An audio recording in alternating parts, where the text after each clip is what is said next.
Larry and Dan, if you're not choosing to pursue PE, right?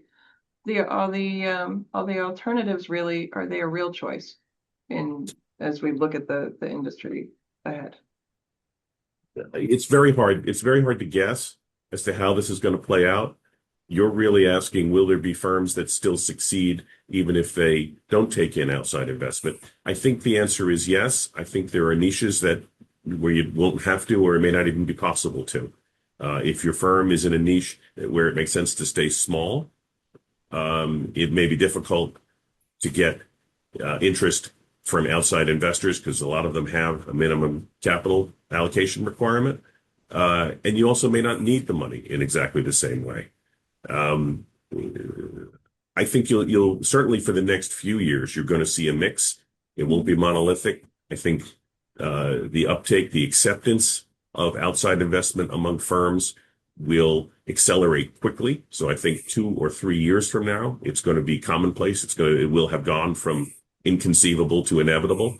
But I still do think that new boutiques will pop up in particular areas, particular geographic regions.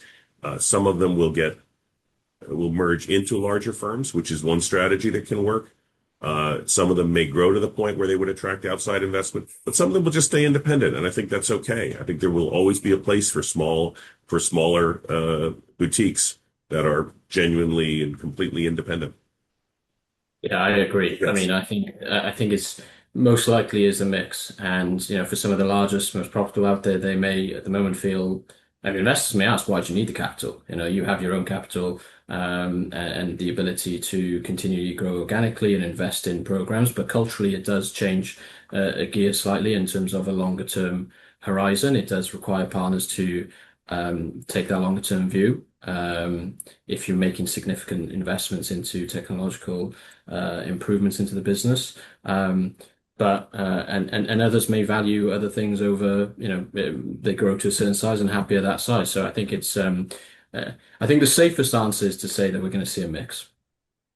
I would say that I want to just jump on one thing you said. I think personal guess, I think within a single digit number of years, it is going to be a huge competitive advantage for even for a very large firm to be able to offer real equity. Forget about outside investment, no outside investment, however you structure it. If you can offer real equity and say, as part of your comp package, you're going to get cash. Yes, of course, but you're also going to get, permanent equity in the firm that has a value that's, some multiple of the firm's EBITDA. And if there's a realization event in the future, you're going to be able to realize it. And even if there isn't, and you're a good lever when you roll off into the sunset, you'll get, X times the value of whatever the firm is worth then. However you set this thing up, that is going to be a very powerful incentive to keep the partners you want to keep and to attract the partners you want to attract. I don't know that it's going to be all that easy for a major firm playing in, high stakes, recruiting wars, not to be able to offer permanent equity at that point. I agree. I think the only thing to add is there's only a certain number of investors in that space. And there's only a certain number of law firms, and so you'll see winners and losers, and you'll see some who are quickly able to take advantage of that. Agree with that. I think one of the by effects of all of this is going to be increasing consolidation in the sector. I agree with that. We're already seeing it, truthfully.